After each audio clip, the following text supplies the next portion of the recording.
Hello বন্ধুরা, আজ tomato recipe নিয়ে হাজির হলাম। আজ টমেটো ভর্তা বানিয়ে দেখাবো এবং টমেটোতে থাকা পুষ্টিগুণ সম্পর্কে বলবো। আমাদের এটা জেনে রাখা ভালো, বেশি টমেটো খেলে আমাদের শরীরে কি কি ক্ষতি হয়।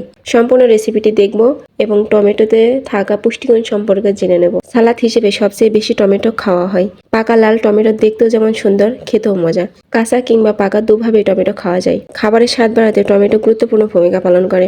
তবে টমেটো বেশি খেলে শরীর বিভিন্নভাবে ক্ষতিগ্রস্ত হতে পারে। বিশেষজ্ঞরা বলেছেন, পরিমিত টমেটো না খেলে শরীরের নানা রোগের ঝুঁকি বেড়ে যায়। টমেটোতে রয়েছে প্রচুর পরিমাণে অ্যান্টিঅক্সিডেন্ট। এছাড়া এই সবজিতে 4 রকমের ক্যারোটিনয়েড বা ভিটামিন এ আছে। এই ক্যারোটিনয়েড বা ভিটামিন এ ত্বক ও চোখের সুস্থতা এবং শরীরের রোগ প্রতিরোধ ক্ষমতা বাড়ায়। তবে অবশ্যই পরিমিত টমেটো খেতে হবে, কারণ টমেটোতে থাকা বিভিন্ন উপাদান হজমের সমস্যা থেকে শুরু করে কিডনি রোগ পর্যন্ত হতে পারে। বেশি টমেটো খাওয়ার কয়েকটি পার্শ্ব প্রতিক্রিয়া সম্পর্কে চলেন জেনে নিই। টমেটোতে রয়েছে ম্যালিক ও সাইট্রিক অ্যাসিড, যা পাকস্থলীতে অতিরিক্ত অ্যাসিড বা অম্লের প্রভাব সৃষ্টি করে। এর কারণে গ্যাস্ট্রিকের সমস্যা বেড়ে যায়।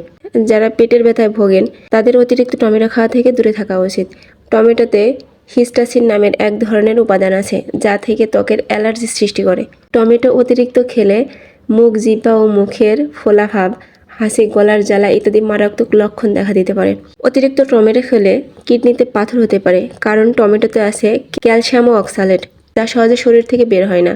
এগুলো শরীরে জমা হতে শুরু করলেই কিডনিতে পাথর জমে। বেশি মাত্রায় টমেটো খেলে গিটে বাত দেখা দিতে পারে, কারণ এতে সোলানিন নামক বিশেষ অ্যালকাইড আছে।